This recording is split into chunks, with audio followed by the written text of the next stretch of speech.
Hello, everyone. I am Brianna Smith-Herman, editor-in-chief of Memphis 10 magazine. And today we have a very, very special episode for you today. Today I sit here with Trey, Willis from Stay in the Book.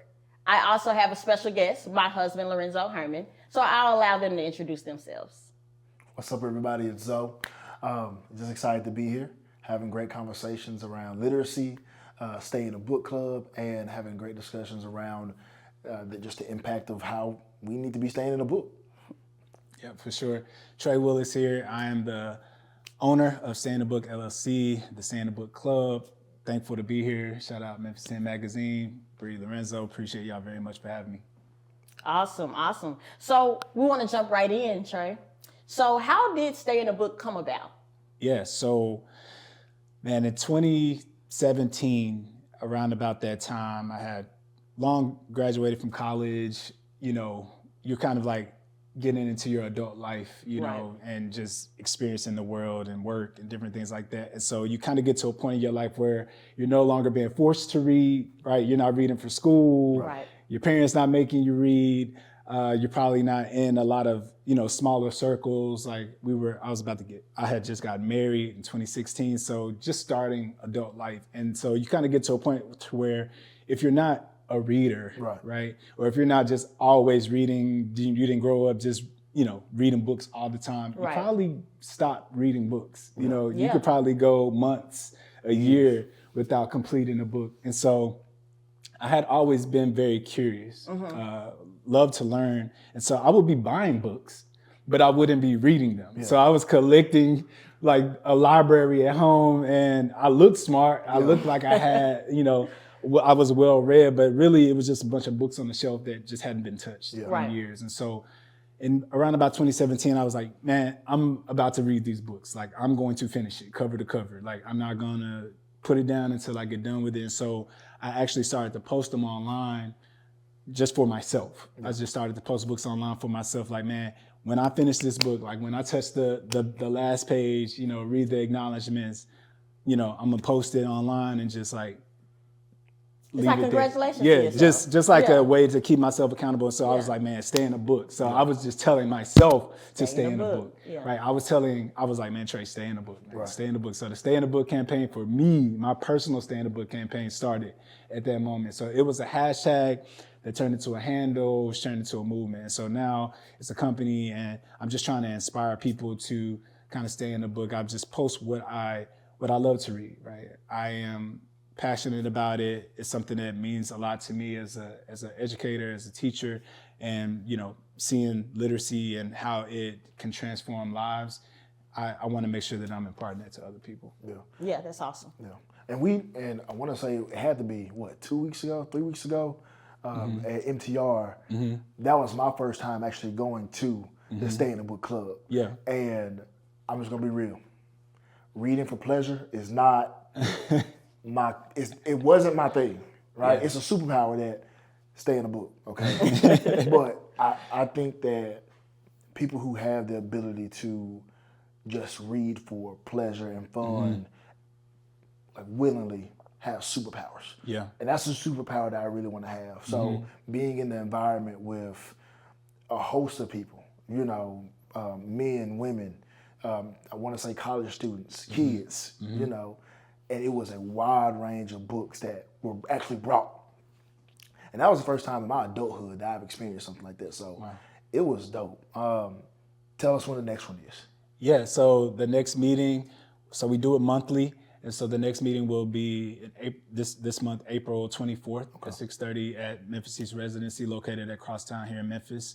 And then the next one is going to be May 15th, which I'm really excited about for Asian American Pacific Islander Month. We are going to have a special guest to join us. I'll share a little bit about her later. I have something I want to share about her, Sana Laybourne, and the book that she wrote, Out of Place. Really phenomenal. She's going to come. Oh, I just broke something. I just broke it. Special guest. Sana Laybourne. She's coming May 15th. I'm breaking that here. Yeah, why not? Come on. Why not? Come why on. Not? Y'all heard it. Exclusive. Exclusive right here at Memphis 10 magazine. I love it. That's the special guest. It was a secret until now. She's coming, and she's going to be sharing a little bit about her book with us for AAPI month. I'm really excited about that. And so that's when the next one's going to happen. Yeah. Gotcha. So I know Lorenzo was able to experience Stay in the Book Club. And so for those of us who have never been able to experience it, is it a thing where you announce a book and then everyone else goes and purchase that book, or do you all bring your own books? Just kind of give me the rundown. Yeah, so I guess to go back, right? So growing up, I'm dating myself when I say this, but growing up, we used to have summer reading lists. Yeah. Right? And so y'all know. So Never read my books. I ain't gonna lie to you. I'm sorry. There were these summer reading lists, Yeah. right? That they forced us to read, the classics, these things. And I just thought that they were so boring. Me too. No shade to anybody that thought that they were interesting, but I thought that the books were just extremely boring. And not only did I think they were boring, I was like upset that I had to read it. Exactly. Because I was either gonna have to write an essay on it or there was gonna be a test on it when I got back to school. I'm like, man, not only are you forcing me to read this boring book, y'all also gonna test me on the material. Right. And so this really didn't create a motivation, right, in me to read, right? And a joy, for reading, right? Because I'm reading something that I don't necessarily want to read. Right. And so what that created for me was like, I guess a negative feedback loop, if you will, in regards to reading, right? So now I associate reading with being boring, or I associate reading with being something that's hard, because when I was reading the book, I was like getting confused about the plot. Like, I don't understand why this is happening. And you know what? This is just for other people. Yeah. Right. And so then I made it up in my mind, in the third grade or the fourth, or in middle school, like, man, this is for other people. This is not necessarily for me. Yeah. Right. And that's just not true. Right. I think that, yes, there are people that just love reading, people that just read recreationally all the time. You're going to find a book, they're going to be somewhere in the corner reading a book. That wasn't me. Right. But I do think that people just haven't found their jam yet. They haven't found that genre, that author, that style of writing that they just love and will come back and draw from time and time again. Yeah. So for the Stay in the Book Club, there is no assigned reading, right? So what I want you to do is to bring what you are reading to the club. Gotcha. And then from there, I facilitate a time where we share out what we're reading, what we've been inspired by, why we love the book. And so now Lorenzo is bringing his book, Bree's bringing her book, I'm bringing my book to the club. It's not necessarily, okay, this month we're going to be reading X book. Gotcha. And when we get here, we're going to discuss chapters 1 through 3. No, we're all bringing these different ideas. We're all bringing these different books, different authors, different perspectives to the table. Yeah. And then we're sharing those out in community with each other, building a community of lifelong learners and creating and cultivating rather a joy for reading together. And so, like Lorenzo was saying earlier, I don't want this to be just for young adults. Yeah. I want this to be for everybody. And so my mom has come, other mentors from when I was a child have come out to the club and have enjoyed it. Our children was there running around, scaling walls and playing and making noise and different things like that. But I want them to also be in the room, right? To see their parents discussing books and centering their lives around something that they value, which is reading. Yeah. A point to that is, I don't think, especially now in 2025, I can't tell you how many moments our kids are seeing their parents reading anything, right? Technology has, I want to say, taken that away, but even to the fact that we have our kids watching people come together, read books, and that's normal. Yeah. That we pick up things. Our kids pick up things, whether we like it or not. And that's a habit that I think is great to start just putting them in, because at least now you can say, well, my kids saw me read when I was in my 30s. Yeah. They saw me read when I was in my 40s, while they were in their most formative years. So like when we take them to the library, this is not the first time I've taken them to the library in decades. Right. This is something that we do. Right. This is what we do. Yeah. Right. And then second, I think probably one of the biggest barriers to book clubs I've seen is that I always see like these posts of who wants to join our book club, serious inquiries only, and they'll kick you out. These folks will kick you out if you don't read that book, okay? Because they feel like you're wasting their time. Like we're gonna be reading, I don't know, insert book here. Yeah. And we're gonna talk about chapters 4 through 8. You gotta be on point. You can't. Yeah, you gotta be on point. Like you cannot BS your way through it. Yeah. And that's intimidating. Yeah. So I appreciate that you make this. You actually remove the barrier to entry. Yeah. Yeah. That's phenomenal. Yeah. Yeah. I just want people to come, whether you have a book or not. Like just come, meet new people, learn about new ideas. Hopefully you'll be able to walk away with, a new book, right, that you hadn't heard of, that you want to go check out and read more about. And again, like I'm not the creator of book clubs. I know for a fact that I'm not the only one that has this idea of bringing what you are currently reading to a club. And again, it's no shade on other book clubs. Like phenomenal work. It's all necessary. It's all needed. It's all necessary. Shout out to everybody that has a book club. We're just trying to do something a little bit different, create something a little new, a little bit fresher, and then, like you said, remove the barrier to entry. Like I want you to see yourself as a reader, because not just because like I want you to stay in a book, but because reading and just making literacy a normal rhythm and part of your life is just going to make you a better person. Right. There's all the things there. There's information there. There's entertainment there. All the things that you find in all these other sources of media can be found in the book. Yeah. So, Trey, can you share a moment or a time in the club that stood out to you, that okay, maybe I have really made an impact with this person? Or Yeah, I think that what we've been talking about was just around the multi-generational kind of like touch points of it. Like, and again, getting back to my mom, because really she's the reason I'm here. Like, if it wasn't for her sacrifice, when my mom like pulls me to the side after the club and is like, I really enjoyed this. Yeah. Like, no, this was special. Like, this was cool. This was fun. Like, this is gonna get me back into reading. Yeah. Awesome. Like, not that, but for her to see the vision, for her to be impacted and inspired, right, from her experience, just being in something that I've created, it's just a unique moment, and it's a unique time. Another moment was Victoria Johnson. She's a phenomenal writer here in Memphis, does great work. She came to one of the clubs and she helped me make a reel at the end of the club with the people that came.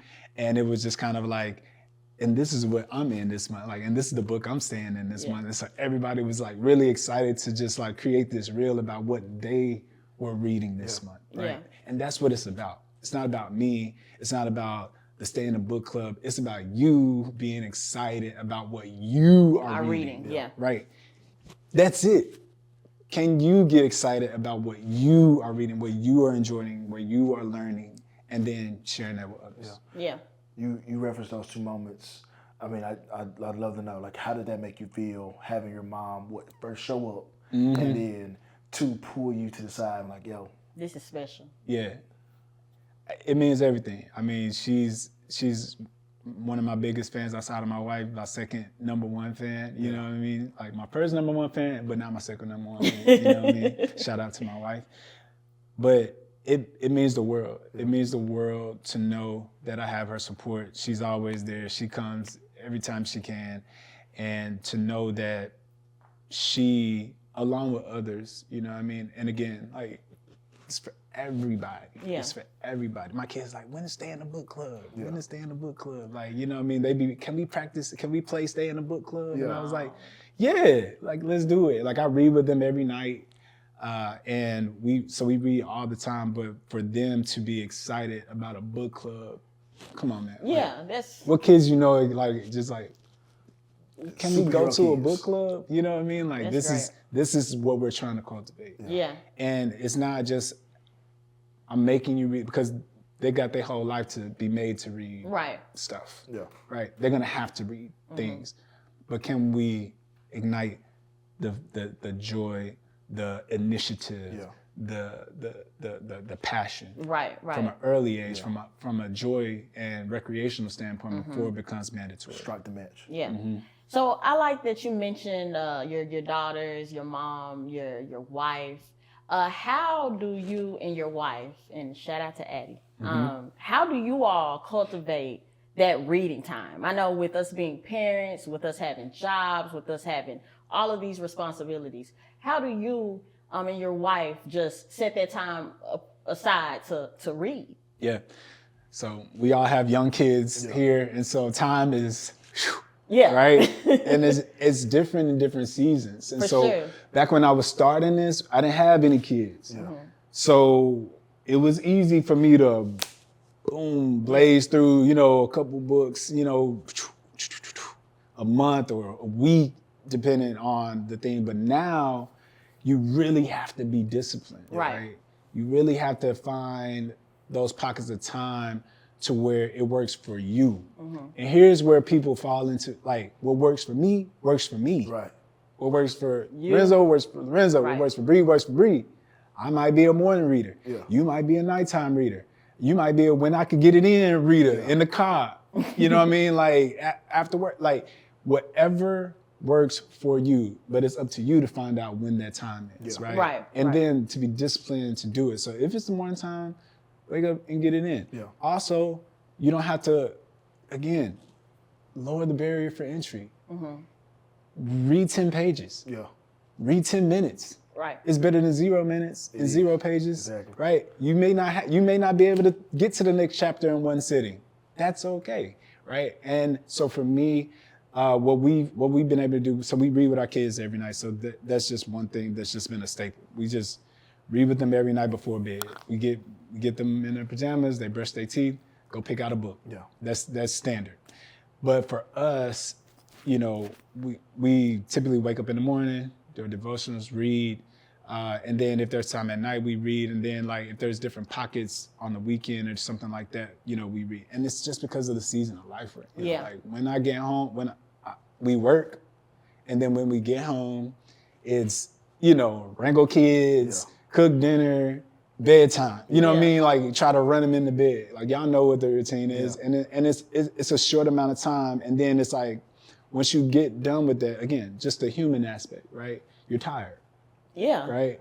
You're tired. You don't necessarily want to. It takes energy. You know what I mean? To sit and read a book. For sure. And so I can understand why nobody wants to sit and pick up a book after having gone through that as young parents. Right? But if we don't, we're gonna find ourselves going a month, going 2 months, going 3 months without having read a book. Right. Or some people half a year. Right? And I'm not just talking, they may pick it up here and there, but I mean just reading through a full text. You know what I mean, cover to cover. You got to be able to make time for it. It's no secret that literacy, especially in the city of Memphis, it needs to be improved, right? And staying in a book club is one of those instances where, regardless of what level you're reading or whatever your literacy rate is, it's there for you. What would you say to someone who feels like, I don't even know if this is something that is open to me. I haven't picked up a book since I was in high school, and when I did, I really didn't do it. Like, what do you say to that person? How are you opening up the doors for those people? Yeah, it's open to anyone. I know that, based on kind of where I am. So again, I'm a former educator, so I'm very aware of the literacy rates and levels and challenges that persist, especially here in Memphis, Tennessee. And I mentor and I work closely with youth to be able to do that. And I also understand that there are adults, right, that are not reading, above a certain grade level, that this may present barriers and challenges for. This is an open door for anybody. And I'm well resourced. I know people. If you do need help, you know what I mean? Like, if you do need help with reading, like, just come. And one of the things that I'm hoping to achieve, again, outside of just like cultivating this joy of reading, is just building a community of people and building a community of lifelong learners around this idea that reading is essential. Yeah. And I think that the type of people that come to the club, you've experienced it, the type of people that are there, just genuine people. Yeah. Just genuine everyday people that want to know each other. And I think that as we come and as we continue to deepen and build out what this could look like, man, who knows? Yeah. Who knows what we'll be able to do and the impact it'll be. Yeah. The literacy rate in Memphis is actually extremely concerning. Mm-hmm. And so for me, I always wonder how do we get past that barrier? Like, how, if I've never read before, if I've always struggled to read and that's an insecurity of mine, what would you give to me? How would you influence me in a sense, or what advice would you give me if I was a person who I'm insecure about reading? Mm-hmm. Yeah. It's all about how it was presented. I truly believe that it's all about how it was presented to different individuals and to where they've made it in them. Because even for me, I was just like, I'm not good at this. Yeah. Mm-hmm. And I just didn't read. You know what I mean? There was two different levels to it. Because I wasn't a strong reader as a kid, I just said, you know what? That's lame. Yeah. Right? This is not even cool. Like, you know what I mean? Like, I'm gonna leave that for them. Yeah. The nerds, right? And different things like that. Right. But it's not that. It's not for nerds, man. It's for everybody, man. And you gotta understand that, and again, to influence somebody, man, like, you know, again, work very hard to try to help kids read. Like, I taught third grade, I taught fifth grade. I know what it's like to be teaching a kid that's in the fifth grade, that's reading on a kindergarten level or first grade level. It is defeating. Mm-hmm. And it's an uphill battle. And so that's a whole podcast, TED Talk for a whole nother day. Right. But I do think that the start is, hey, you can do this. Mm-hmm. Yes, this is hard. It's hard for me. I mean, it's hard for me to concentrate sometimes. I get the same distracted. I get the same tired. I get the same discouraged, right? But you just keep showing up. Yeah. If you just keep showing up to it and you keep trying and you keep working at it, it will get better and you will get stronger. For kids and adults, what we have to understand is that two of the most precious things that we have in life is our time and our attention, right? Our time and our attention. And this world is constructed to take both of those things. Right. Your time and your attention, right? It's on your phone, right? It's on TV, it's everywhere, it's all around you. Everything is vying for those things. And another thing that requires both of those things is reading a book. Right. You got to set aside time to do it. Right. And it requires your 100% attention. Undivided. I can't be doing anything else, right? But reading this book right now, if it's in my hands and or listening to it or whatever it is, you got to be able to lock in in order to absorb the information. And so for the information, the entertainment, the inspiration is also in a book, not just phones. Right? You can find those things in books and not just phones. And so how do we get people excited about that? Mm-hmm. How do we get people motivated? Again, I don't think that it's yes, it is literacy, there's an academic issue here. But I also think that it's an even greater motivation issue. Yeah. Mm-hmm. Yeah. People don't want to do it. Right. People don't think it's important. We got AI, we got this, you got your, you know what I mean? Like, there's no point in this. Yeah. And we're also seeing at a much higher level a dismantling, of educational structures, funding for libraries and different things like that. Burning books. I mean, there's just banning books. All of these things that are kind of infringing upon this right that we have to books and access to literacy. Yeah. Like there's some barriers being in place. Again, to talk for another day. But what I would encourage any individual is that, hey man, one, why?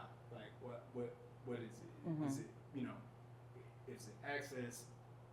Is it hard for you? I understand all of those different things, but don't let like your insecurity around reading stop you from getting the goal. Yeah. This is I think it's a good follow-up, but for me, this is gonna sound bad, so forgive me, y'all. That literal action of picking up a book, opening it up, and like, okay, I'm actively keeping like the cover open. I'm going through, I'm working through the page. Like it's a physical interaction with this item, and it used to bug me. Like I'd be reading, like, okay, I can't even get to where I need to go because I'm trying to make sure I'm keeping the book open and comfortable, right? Like, am I back in my seat? Like what's going on around me to keep, like, how can I make this easy? Yeah. And now, in 2025, you see the influx of audiobooks.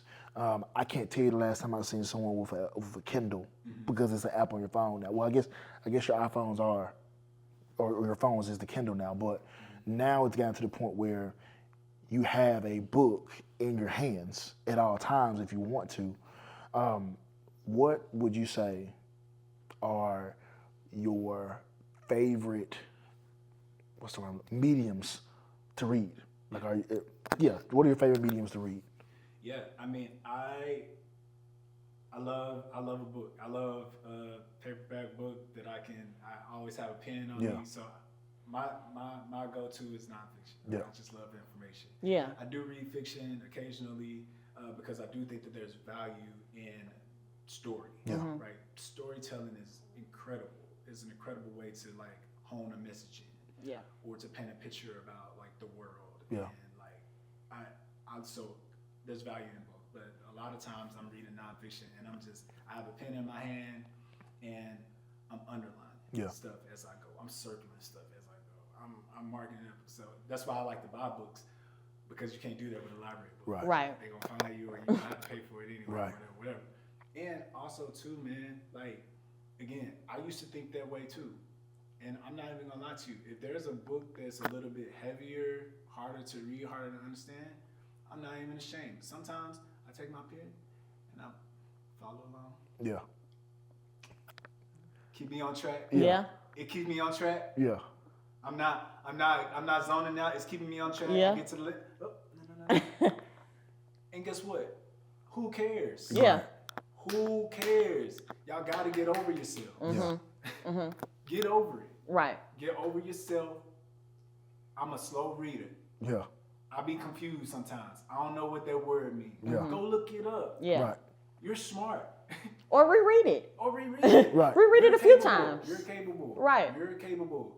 You're not in school anymore. Right.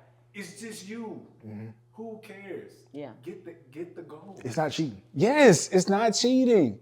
It's not cheating. And there's just some people that can just read faster than others. There's just some people that just had access to better reading instruction than you. Guess what? That's not your fault. Right.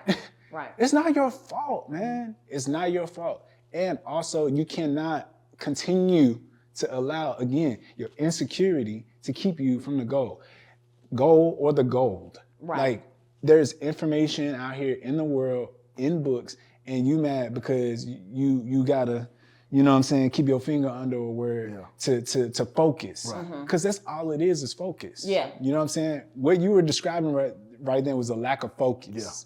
Yeah. You can't, because you like, the book, Yeah. my posture, the light, Yeah. the this, Like, what am I that. doing here? What? Everything. You see what I'm saying? Everything but Everything- focusing on the task book. ahead. You see what I'm saying? Yeah. Lock in. You see what I'm saying? Yeah. Like, once I realized that I am the one that's keeping me from doing this, because I'm like, I got to be in the right environment. Right. I got to have my coffee and my book. All right, I'm ready. Yeah. You know what I'm saying? Or the sun has to be shining through a light in this window, in this corner for me to be in the mood. Yeah, the right? aesthetics gotta hit. Yeah, the aesthetics just gotta be hit. Gotta be there. The lo-fi vibes. Yeah, I gotta have. I gotta have all of these settings right for me to read. Right. Man, you will never have we got kids. It's never been quiet enough. You are never going to find the perfect elements for this to be optimal reading time, Right. unless you make it be that, right? And so again, that's no shade, there's no pressure. All of this stuff around literacy and reading, yes, there's an academic component that is very important. There's statistics, but where has it gotten us? How many more stats are we going to share? How much more are we going to talk about it? Right. Yeah, let's do it. We have to get people reading. We gotta start really moving the needle on this, and a lot of it, 100% is in the classroom. I'm an educator, so you're never gonna see me. I know what it's like. I know what's done. Yes, there needs to be science and data and all of that to help, but a lot of it is what you're saying. Right. A lack of belief, a lack of discipline, insecurity, a lack of motivation. Yeah. None of those things, you know what I mean, like come from reading instruction. Right. It comes from here. Right. It comes from seeing it. Oh man, Trey reading, Renzo reading, Bree reading, okay, that's cool. Yeah. You know what I'm saying? Like, oh, you mean I could just read whatever I want to read? Yeah. Right. Oh, you mean that I don't have to just read books? I can go find whatever? Yeah. Like, yes, dude. Like, whoever you're into, whatever you're into, I'm sure there's a book at the library that you can get for free and run it. Yeah. You know what I'm saying? Run it. Yeah.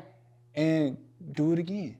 And then do it again, and then do it again, and to share what you're learning with other people. And that's the communal aspect that I'm trying to create. It's like not just read it for reading's sake, but now when I've shared it out, it gets retained a little bit more. Right. Because you're not going to remember every single, that's another thing. You just think you're going to remember every single word from the book. Bruh, you're going to read an entire 200-page book, and there's going to be one idea that you keep, and that is the goal. Right. The goal that I'm talking about is that one idea. Right? And that's why completing a book is important. Right. Even if it sucked at the beginning, there might be one thing on page 197 that changes your life that you wouldn't get to because you quit at page 83 because it started off slow, right? And I'm not saying that you gotta, waste your time, but I do think that there's value in completing books, especially if you bought it. Right. You didn't already waste, you might as well get your money for it. Yeah, I said at that point. See what I'm saying? And we gifted. You know what I'm saying? So, or gift them. And again, quit the book if you need to quit the book. Again, I'm not here to tell people what to do. I don't care to tell anybody what to do. I'm just telling you my experience, and I'm telling you what you're capable of. Yeah. It's a belief thing. Yeah.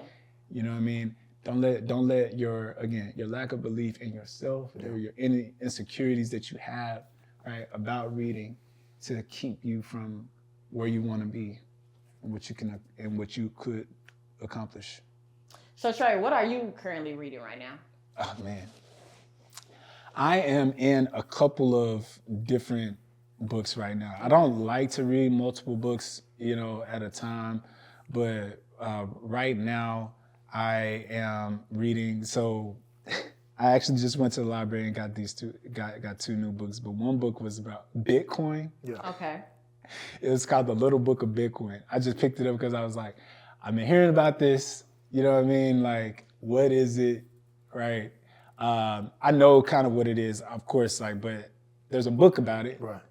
written by people that have not necessarily created it, but like deal with it a lot. Yeah. And there's just a lot more information in the book. Right. So I picked that up, reading through that. Another book that I bought from a black-owned bookstore called The More Books. It's a book by Kendrick Lamar. Shout out to The More Books. Yeah. That's my guy, Jay, man. Salute to him. Major salutes to him. Just got done reading a book by Jonathan McReynolds and another book by Kendrick Lamar about Kendrick Lamar that I'm looking forward to getting into. Again, these are things that I'm interested in. Yeah. You see what I'm saying? Yeah. Nobody's making me do this. Right.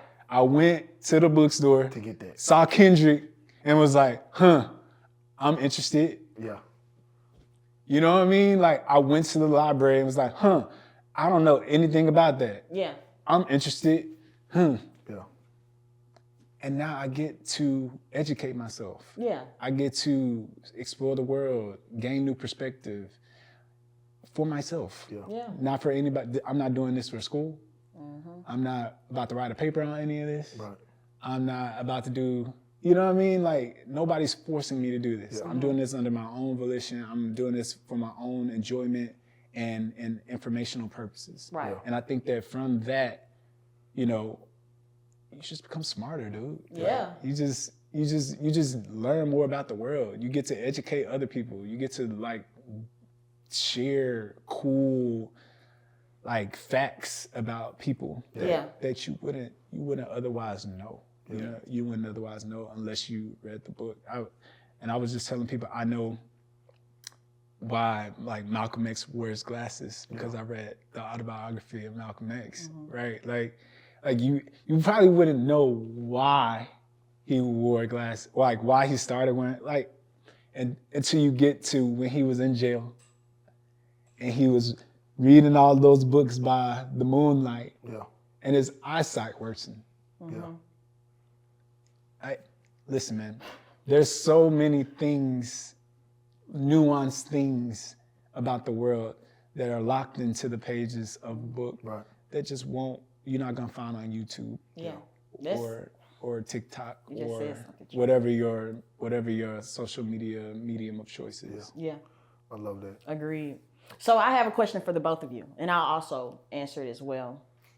So what has been one of the most life-changing books that you've ever read, sat with?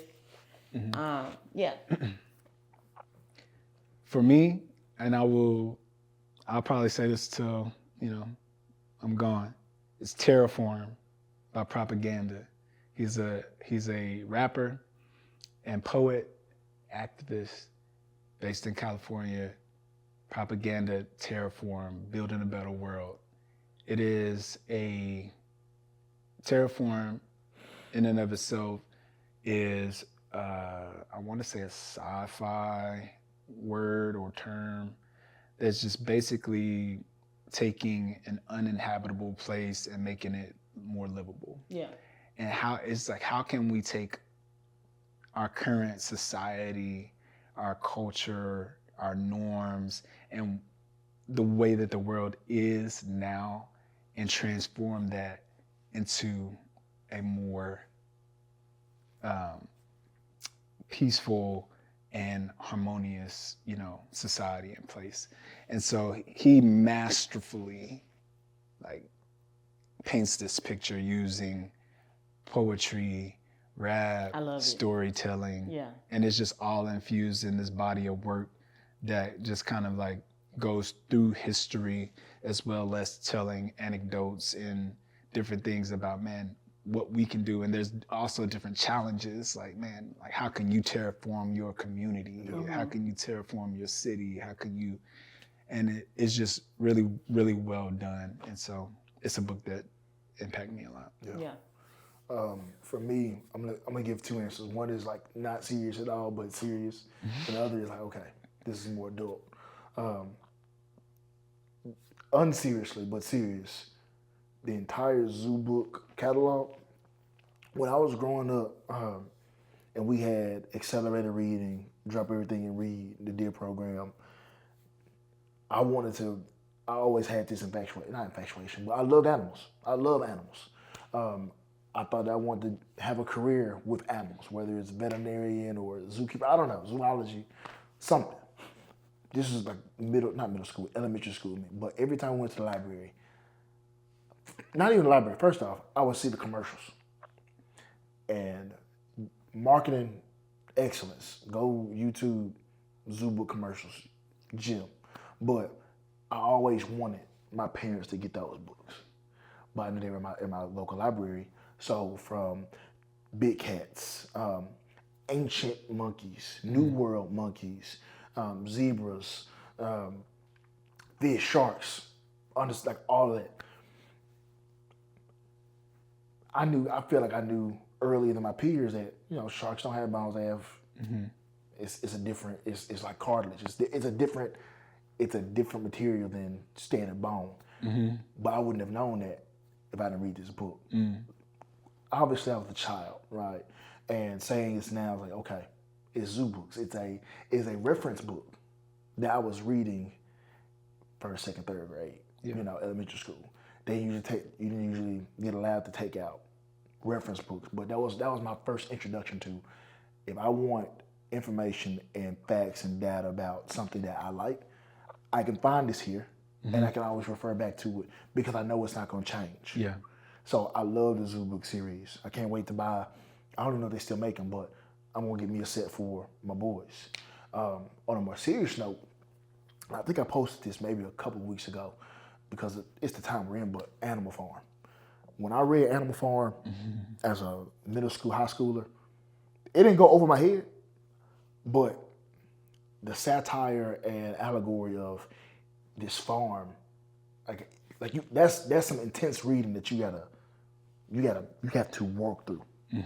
But now as an adult, understanding, these are representations of different nations, different people, different ideologies that are at play now with how we are in America and I won't say competition with the world, but understanding what we're dealing with and how propaganda can influence you, how not being aware can influence you. You're actively seeing how somebody who means you no good can break you, and you just go along with it. Animal Farm is one of those books where go read Animal Farm. Go read it. I don't know if it's on the banned book list. Doesn't matter. You can find a copy. All right, go read Animal Farm. And last, I said 2, 3. My Clue teacher in high school, shout out to Miss Fitzgerald, had us read Mouse, which is a graphic novel about the Holocaust. Okay. And instead of using actual humans, the author used the actual animal references that a certain ideology was referring to people as. And it was first an engaging read because it had amazing graphics. But seeing that in high school as a freshman, like, okay, I knew about World War II and how, you have an understanding of history, but then being able to see stories that were actually real accounts being told to you in different ways that not only humanize, but, let me make sure I'm presenting these thoughts to you in a way that you can digest it and come back to it. Mouse was one of those things. I came back a couple of years ago and she gave me copies. They're at the house right now. So Mouse, Zoo Books, and Animal Farm, my top 3. Yeah. Game changers for me. Okay. For sure. Go ahead. No, you got it, Trey. Nah, I'll let you about to say your books. I was, but before I started on my books, I was going to say Animal Farm. I vividly remember that summer reading when we had to read Animal Farm. And it was such a hard read for me. Yeah. And for all the things that you mentioned, why reading is hard, but especially in the summertime when you're in 10th, 9th, 10th grade or whatever, and you're like, I've been reading all year, I remember Animal Farm vividly being extremely hard. Yeah. But yeah. Good stuff. Yeah, but what were you going to say, Trey? No, I had another book that came to my mind. But share. I want you to share your books. Okay. So I would say the first book that made a lasting impact on me was The Skin I'm In. I can't recall the author's name right now, and I hate that. And I think I know her name, but I don't want to mispronounce it, or maybe it was a mistake, so I don't want to say her name right now. But The Skin I'm In, that was the first book that I recall my grandmother giving me. And it was one of those books that I feel like she was trying to teach a lesson without us having a conversation. This conversation piece was the book. And Skin I Am talked about a chocolate young lady who was just going through everyday life, and she struggled. She had a lot of insecurities. But at the end of the day, we can't wash our skin off. And that book helped me to get confident with my beautiful skin. I think it helped me to just be comfortable and confident in any predicament that I'm in with whomever I'm in, you know. So I think Skin I Am. Sharon Flake. Yeah. I knew her name was Sharon. I knew it. I just couldn't remember her last name. Sharon Flake, The Skin I'm In. Yes. Very, very, very great book. I would recommend it to young ladies, really any lady, but especially those young ladies who are in elementary school, middle school, even high school. It really helps with some confidence. It's a great story, the storytelling. It's just really a really great book, especially for young women, Black young women, I should say. And then in middle school or high school, I was really into the Eye of the Tiger books. I don't know if y'all remember them. It was like 3 series.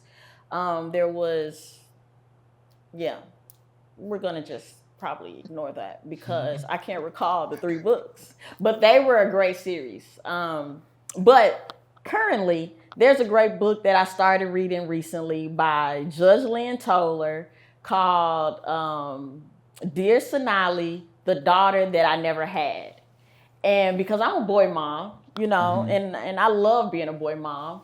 But one, I am just like fascinated with Judge Lynn Toler. She reminds me of all the women that inspire me. And so anytime she speaks, I'm listening. I'm sitting down. I want to hear what Judge Lynn has to say. So Judge Lynn, she didn't have any daughters, and quite frankly, right now I don't have any either. So I'm reading that book for.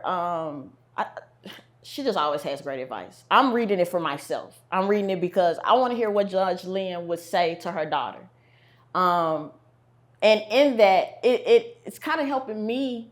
It is helping me a lot in just the season I am in now. But also, if I do ever have a daughter, I would love to teach her what Judge Lynn is teaching in that book. She is hitting it head on. She's a straight shooter. So she talks to young women. If you watch Divorce Court or Marriage Boot Camp, she doesn't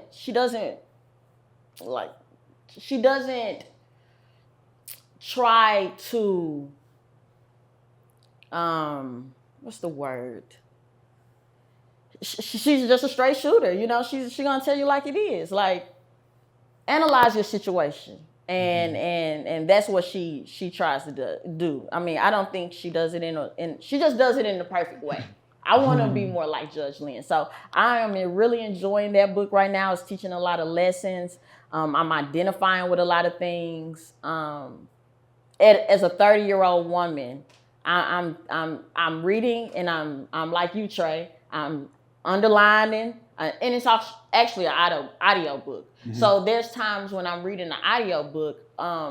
If something, I'm a quotesy girl, so if something stands out, I like to write it down or explore it a little more. I'm also a storyteller, so I kind of like the way that I'm listening to her speak. But I just like the way that she tells her story. I like the way that she's just a phenomenal woman. So all my ladies out there, The Skin I'm In, and Judge Lynn's Dear Sonali, The Letters to the Daughter That I Never Had.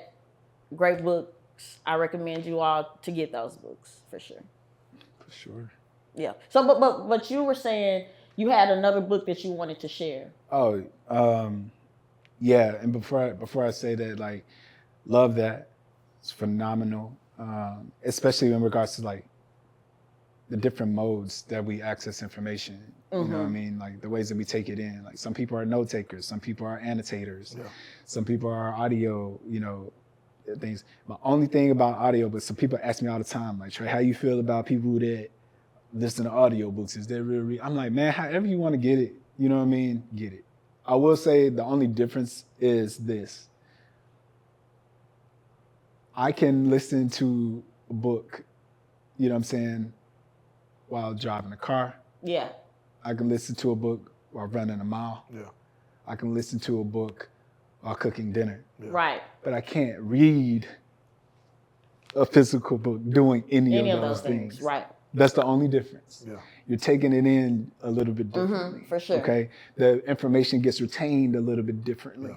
Right. And so there's no argument for one or the other, but know that there's just a different brain thing that's happening when your eyes are going like this, you know what I'm saying? And your brain and your eyes are going like this at the same time, as opposed to taking in, like, you know what I'm saying, the audio of it. For sure. Things like that. I know that there's like probably one of those books that you had that you can see right now photographically in your brain, probably a quote. Yeah. You know what I'm saying? Like, or, oh man, I don't remember. Oh, yeah, it was like on this page. It was like down here. You know what I mean? Like, let me go, right? And man, I just love being able to do that. I love being able to recall information. Yeah. Like, there's something that I want to remember. Right. And I want to share this back out. Yeah. Right? Man, there's a book. Oh yeah, you going? Oh yeah. Where are we? Oh. You know, yes. I love being able to now, it's like, I don't just have these books on the shelf that look crazy like decoration, but I want to be, you know what I mean? Like, honestly, that's my goal, to be the old guy to be like, oh yeah, Got something for you. Got something for you right here, young boy. Like, you know what I'm saying? Like, read this. Yeah. Bro, you know how powerful that is? Hey, that's old head heaven. I'm just saying, like, you want to be that OG. Yeah. You know what I'm saying? You're really like, dropping gems. You want to be that type of OG. Yeah. Like, hey, man, I see where you're going. I see where your head is at. That sounds cool and interesting. Have you ever heard of this author, that person, this person, right? That's what I'm going to say about a book that really changed some things for me. And I just think, again, just of myself as a creative. Like, I'm an artist. I love making music and different things like that. There was this book that I read it's called To Create by Jordan Rayner. He does a lot of work around faith and work. And it was the first time in my life, and I hate to admit it, but it was the first time in my life that I made the connection between God being a creator. When the guy said that in the beginning God created, Right. I was like, how have I blown past this my entire life? God is a creator. And I'm also being called to create. Right. You know what I'm saying? Like, the ideas that he unpacked in the book were foundational for me. That was many, many years ago. And again, like, yes, like, but like the idea of God being a creative. Yeah. You know what I mean? Like, God is a creative person. And we are also creative people. What are we cultivating and creating in our lives? Right. Like, we have been called to create and cultivate, right? Space, the earth, our families. I like all of these things. And it's like, for me, it was a book that just changed the game for me, because it's like, okay, Trey, what are you creating? Yeah. So here with the Stay in the Book Club, what I have like clearly been called to create here is a space that's safe for people to come, enjoy one another, enjoy reading, share information. And then from there, I think that we can then create an even deeper, longer lasting impact. But it's a slow thing. It's a patient. I'm fine with slow cooking this. Yeah, yeah. This isn't something that is gonna go viral, in my opinion, or just take off. I would love it to. If it happens, Claim it. I'm with it. Yeah. You know what I'm saying? But you have to just keep tilling the soil. You got to keep showing up. Like it's just like with reading, with anything. I'm just gonna keep showing up. Yeah. Whoever comes. Whoever doesn't. You know what I'm saying? Your tribe, your people, they're out there. You know what I mean? Just make the space for them. Yeah. They will come. What does stay in a book club look like at the end of the year? Mm-hmm.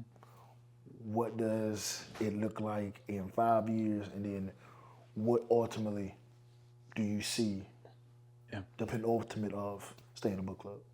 Yeah. I mean, hopefully, we're not even a year old yet. I'm not even a year into the Stay in the Book Club itself. Obviously been talking about it and different things like that, but like all this merch and all these different things, like Buy the merch. yeah, buy the merch. Okay, like I'm learning a lot as a business owner. You gotta actually sell things. You can't just be giving everything away. Very high quality. But hey, you know, that shirt's so size. I know everybody's like wanting a crew neck. If y'all want a crew neck, buy a shirt so I can buy some. So we can buy some crew necks, okay? Hey, this is how things work. Yeah, okay, no, I got to sell what I had to invent the new. Right. So buy the merch. Looking in the camera, buy the merch. All right.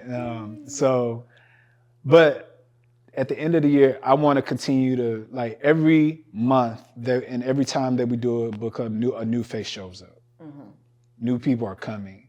So people are getting wind of it. People are coming and enjoying it, just continuing to bring those people in. And so hopefully at the 5-year mark, we have a nice sized group of 20 or 30 or so people that are meeting regularly.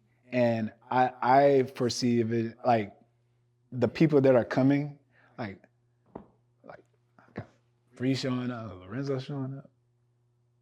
And when I look at you, what you all are doing, y'all are movers and shakers out here. Y'all are people of influence.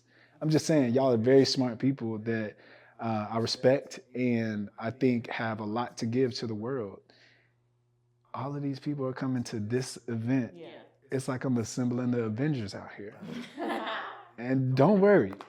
You know what I mean? Like, we're gonna unleash, you know what I'm saying? Like, all of this energy, all of this positivity, all of this like generosity, all of this like love into the city.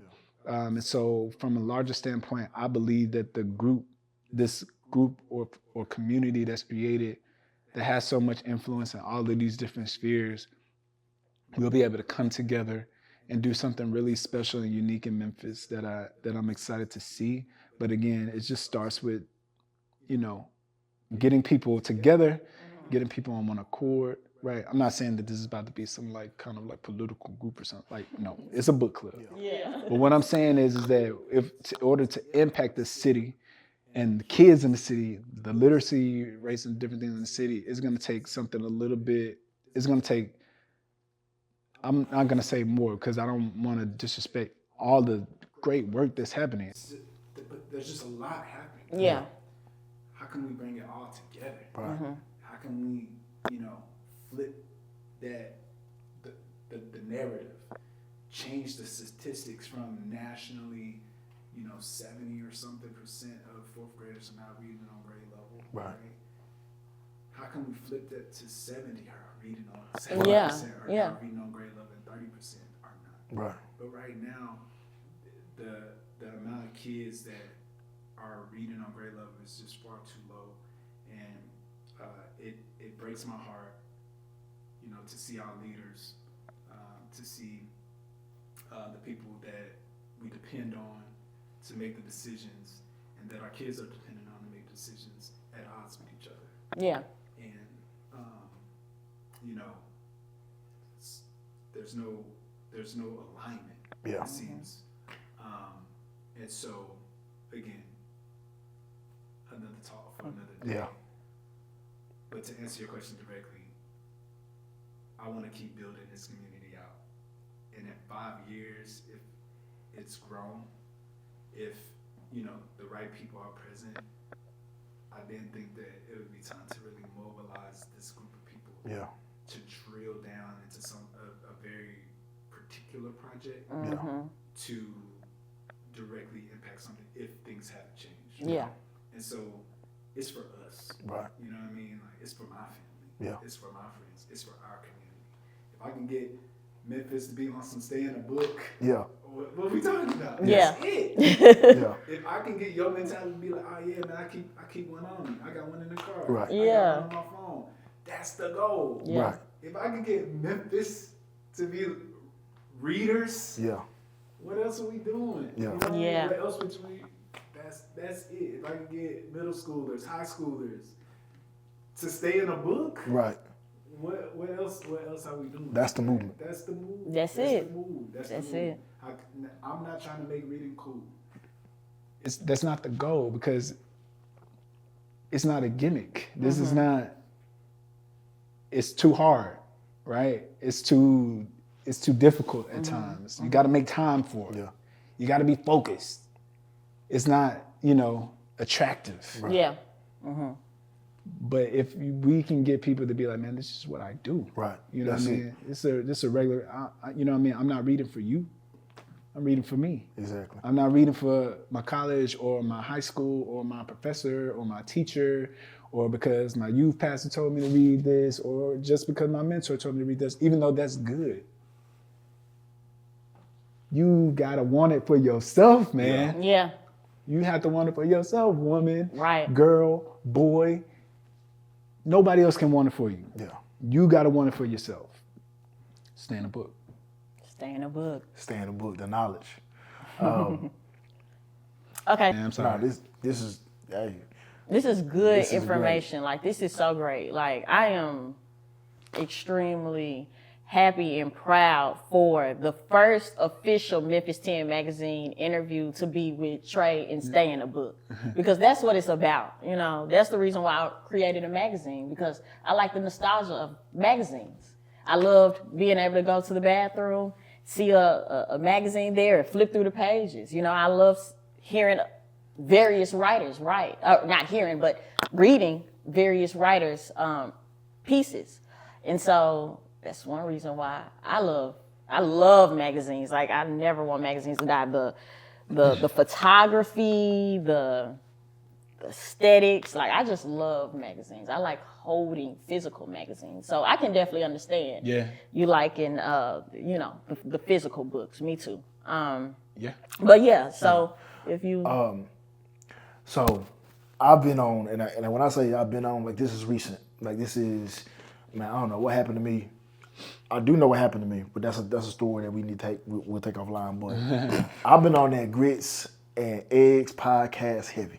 Yeah. And hey, shout out Grits and Eggs. Hey, share us, right? But man, every episode I've seen, he's had a different, short stack of books. He's always dropping, hey, go read this book. Go pick up Tupac's autobiography, right?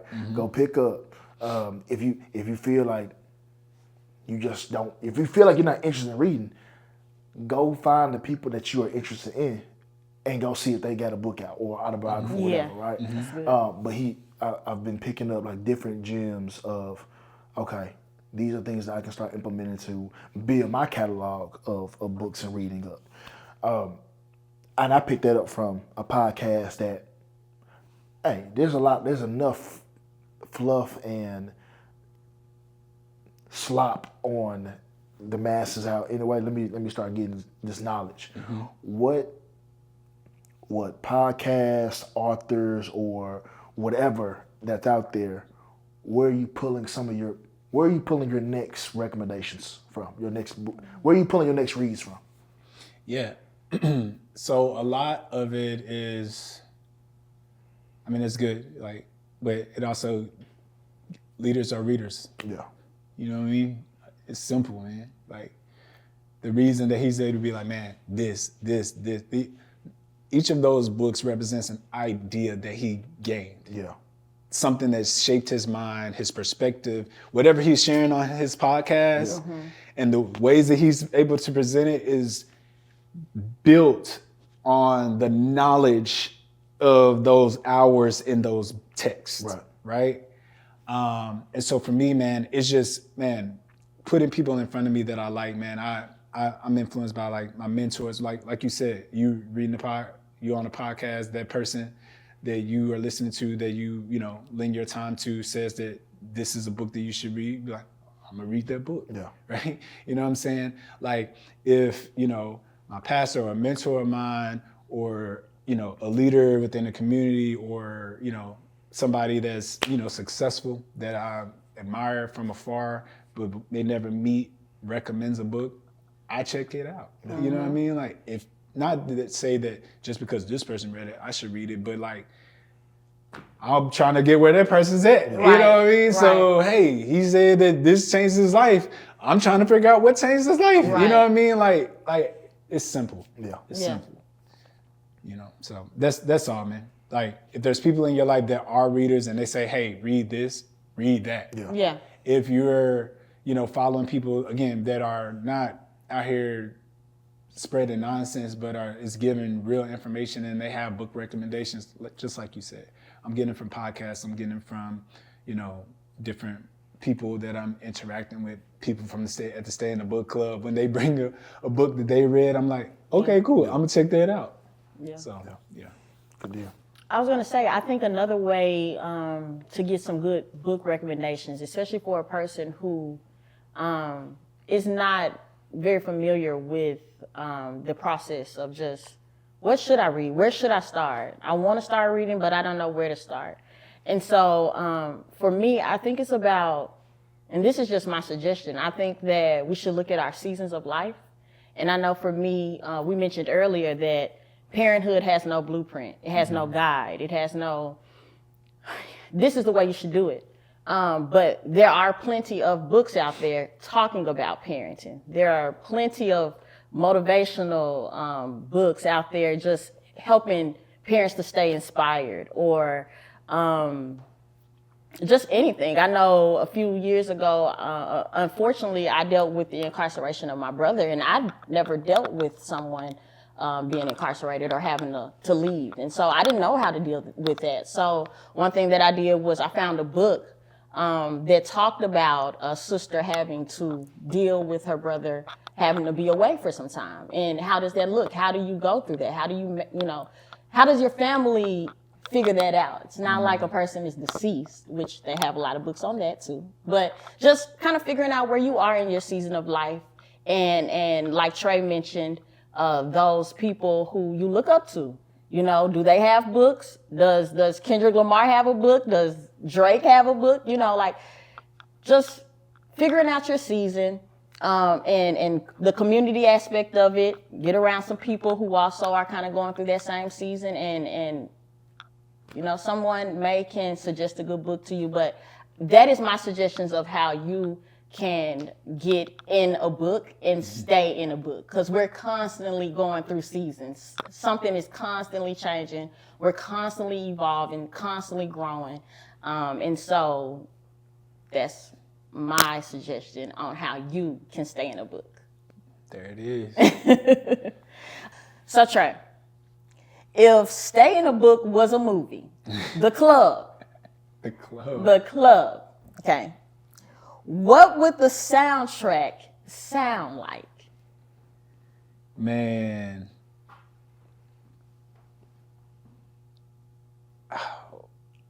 I don't know, man. It'll be,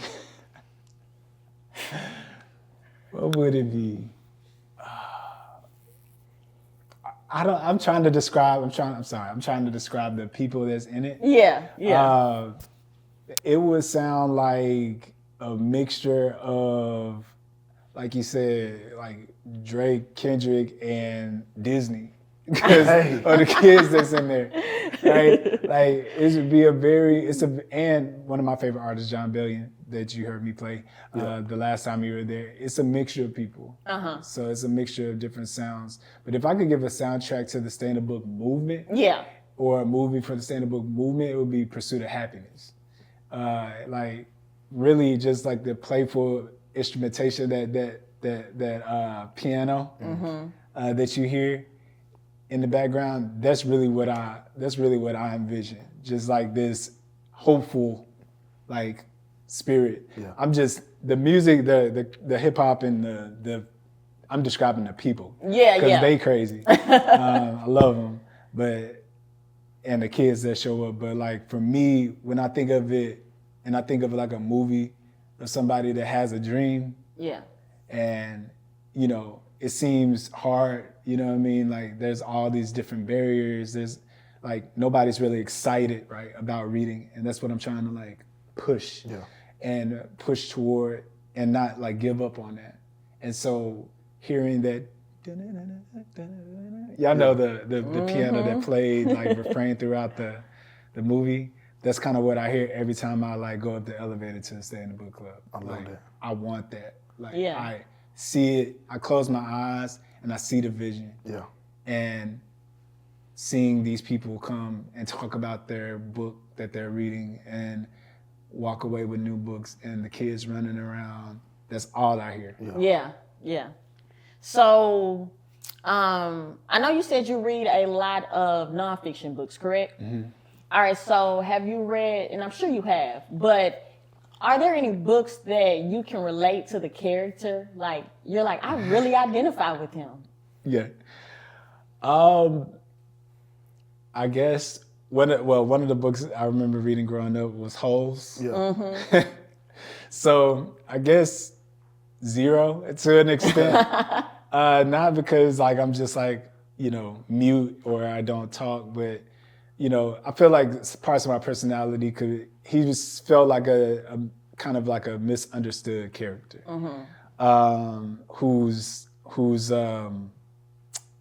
who ended up being an integral part, you know what I'm saying, to the plot and to where things go. And I say that because it's like, man, sometimes I feel like the work that I do is in the background or in the shadows, but I do think that what we're cooking and what we're working towards and me personally, like, man, okay, not that I need to be a hero, right? At the end of the day, that's not the goal. Yeah. But the goal is to, you know what I mean, even though you could be, you know what I mean, like, kind of me, and this is just me speaking personally. Just like out here. I know this is supposed to be fun. I'm sorry. I'm just too deep. It's fine, Trey. I love it. Just too deep. So give me something like, those aren't too fun. I'm sorry. Let me be more. All right, I got you. Okay, sorry. Favorite places in Memphis to read a good book? Okay. Obviously, your favorite coffee shop. I mean, I think that if you can do it, sometimes not your favorite coffee shop because then your friends might pop up, but there's one that you could be in the cut, hit a coffee shop up, and a library. Yeah. Believe it or not, it's quiet. Yeah. You know what I mean? Nobody you know is gonna be in there. Yeah. What's your favorite library? Man, my favorite library. Favorite library in the city of Memphis and in general. Yeah, that's a good one. Mm-hmm. Man, I don't know if I have a favorite library. They all have their different tastes. The Germantown Library is pretty cool. So I guess I could shout that one out. Yeah. Just the Germantown Library. The main library, of course, the Ben Hooks Library is also good. I go to the 4th floor, duck off, lock in. Yeah. You know what I mean? So those two tend to be a go-to. I haven't been to the Cosset Library since they renovated it. Yeah. And so I got to make my way down there. I've seen pictures, and so I got to make my way down there. Yeah, it's pretty nice in there. Yeah. All right, so let's do either or. Yeah, let's do that. Morning or night reader? Morning. Is there a reason? My kids are asleep. Yeah, gotcha. Well, sometimes. I have more energy. I have more like mental energy in the morning. Yeah. So morning is definitely that time. At night, I'm probably watching basketball or something like that. And so I try to get my reading done. Yeah. in the morning. Yeah. Got you.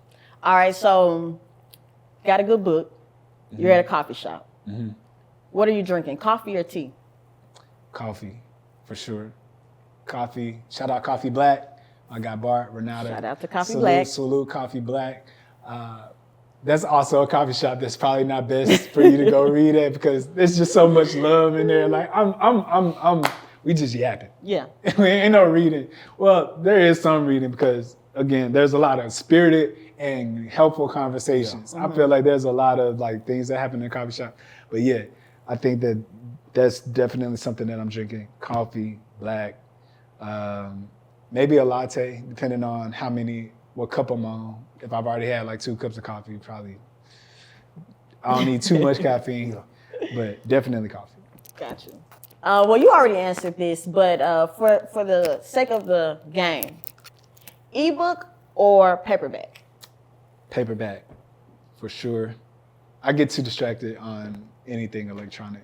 Even I don't even have like a Kindle, but paperback is my jam. I get to Write all in it. mark it up. Yeah. You have any? Like I had this question. I hope it makes sense. I hope it makes sense. The old school old books, where like the paper is like, okay, this is paper, or synthetic paper. A little glossy. A little glossy. You need a pen. You can't use pencil for that. I gotta have the old school paper, man. I've had some books, so there are some books that have like, that's more modern and, color, and pictures and different things like that and different types of art like throughout it, but man, nothing beats the old school, man. Yeah. Give me the OG all day. Okay. And I just had it and I feel like it just left me. Dang, it just left me. No, it got it back. All right. Where are you taking your girls? The Scholastic book fair, or the little libraries, the free libraries that be in the colorful boxes on the streets. Like if you know they're equal distance and you know that they're both free, right? Yeah. Are you taking them to the book fair, or are you taking them to the take a book, leave a book? We gotta go to the Scholastic book fair. Okay. Man. Yeah, I don't know. It's something Just nostalgic about yeah. that. I have a couple of friends that are actually like, what would it look like for there to be like an adult Scholastic book fair? Yeah. You know what I mean? So there's been some talks about that. So we'll see what happens. I love that. All right. Favorite Memphis author? That's tough. I hate giving favorites, but I'll give. Okay, wait. I'll give some current authors. Mount Rushmore. Yeah. Mount Rushmore. Do you have 5? I can't give the favorite. I don't have a favorite. I got you. I don't have a favorite. I just read. I'm too wide read, and I do that intentionally because I don't like to just like drill down into one thought too deeply, or one person's perspective too deeply. Although like, of course, I read like multiple books by different authors.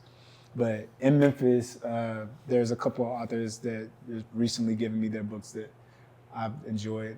Sana Laybourne, Out of Place, that I mentioned earlier. She's going to be coming to the book club in May to share about her experience as a Korean adoptee and other thoughts on immigration, which I think is phenomenal. Trey Draper, I actually collaborated with him last month on a spring break book fair, community book fair. We had hundreds of kids come out to get free books, and it was just a wonderful time. So he wrote a book, which is great. And another author that was there, Dr. Renee Meeks, excuse me, she wrote a book and she gave me their book. And so those are a couple Memphis-based authors that currently on top of mind, and salutes to them. Yeah. Awesome. All right, so this is a fill in the blank. I just did. I thought it was good. Okay. Finish the sentence. If you don't read, you're missing out on Information, wisdom, and entertainment. Yeah. Like, those are the things that you're missing out on if you're not in a book. I love that. Oh, I have one more. What's your thoughts on books that become films? It's never better than a book. Hey, I agree. Never The book can always give you more detail than the screen has to fit in 2 hours. It's You know? it's never better than a book. That's for sure. Yeah. Never better than a book. yeah. Do you have a book turned movie that you enjoy? Host. Okay. Oh. Stanley Elnats. Shout out to Shia. Yeah, man. Shout out. Well, Trey, tell the people where they can find you on social medias and where they can buy merch. Yeah, for sure. Again, my name's Trey Willis. Stay in a book on Instagram at Stay in a Book. One phrase. You can also find merch at stayinabook.com. You can also come to the Stay in a Book Club. We meet monthly. All details will be, again, on Instagram and at my website. We're meeting again April 24th at Crosstown Concourse. More information online as well as in May 15th. Come join us, bring the book you're currently reading, or just bring yourself. You don't have to bring a book. Again, we're lowering the barrier of entry here. We're not trying to keep anybody out. All are welcome, all ages. Bring your kids if you got them. My kids will be there. Just come have a good time and build community and cultivate the joy of reading. If we haven't said this is free, y'all. Yeah. There's no cash out unless you want to bless and donate, Stay in the Book, buy the merch. But this is a free event. There's no cost. But if you do want to bring pizza or ice cream, they're not gonna say no. We not. Okay. Take us on, Bree. Yeah, so thank you for tuning in today. Thank you, Trey. We definitely enjoyed hearing about Stay in a Book. Thank you for sharing all the knowledge that you have, and I hope that you all find a book and stay in it. You all can find Trey, like he mentioned, at Stay in a Book, www.stayinabook.com.